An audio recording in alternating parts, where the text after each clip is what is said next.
Good morning everyone. सुंदर दिवसाच्या सुंदर सुंदर शुभेच्छा. आणि आता मी बनवत आहे कांदा पोहे. आणि कांदा पोहे मला खूप आवडतात. आणि त्याच्यामध्ये जर कढीपत्ता नसेल तर मला कांदा पोहे आवडत नाहीत.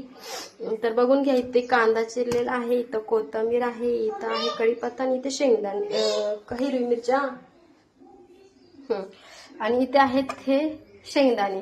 हे शेंगदाणे मी तेलामध्ये तळून घेतलेले आहेत, त्याच्यामुळे हे कुरकुरीत असे झालेले आहेत. इथं तेल, थोडंसं तेल टाकायचं. कांदा पोहे करताना तेल अजिबात जास्त वापरायचं नाहीये, त्याच्यामुळे कांदा म्हणजे पोहा हा खाऊ वाटत नाहीये, हे लक्षात घ्या. तर आता मी ह्याच्यामध्ये टाकणार आहे मोहरी. हे बघा, हिरवी मिरची. तर मी टाकत आहे कांदा. तर हे कांदा टाकलेला आहे. टाकते हळद. अयो, हळदच संपली. आता आणतो दुसऱ्यांच्याकडनं, शेजारीकडनं मागून. पोहामध्ये जास्त कांदा टाकला ना, पोहा खूप छान होतो बरं का.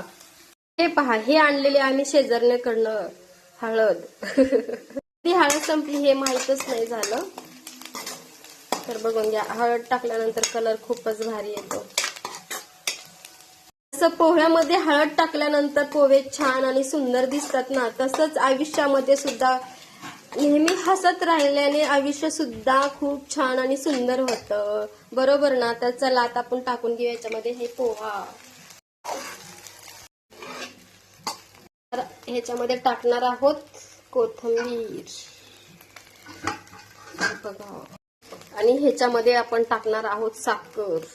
तर हे बघून घ्या, मी जे पोहे बनवत आहे ना, हे कोल्हापुरी पोहे आहेत बरं का. पोह्यामध्ये साखर टाकल्याने पोहे इतके भारी लागतात ना. तुम्ही पण एकदा खाऊन बघा, करून बघा, खाऊन बघा. पोह्यामध्ये साखर टाकल्याने पोहे खूप छान होतात. तर आपले पोहे तयार झालेले आहेत. थोडंसं 5 मिनिटं आपण ह्याला ना झाकून ठेवूया. तर आपण आता हे झाकण काढून पाहूया. वाव, खूपच छान. साखर पूर्णपणे विरघळलेली आहे. आता चला तर आपण लगेच खाऊन घेऊया. तर हे रेसिपी तुम्हाला कशी वाटली मला कमेंटमध्ये नक्की सांगा.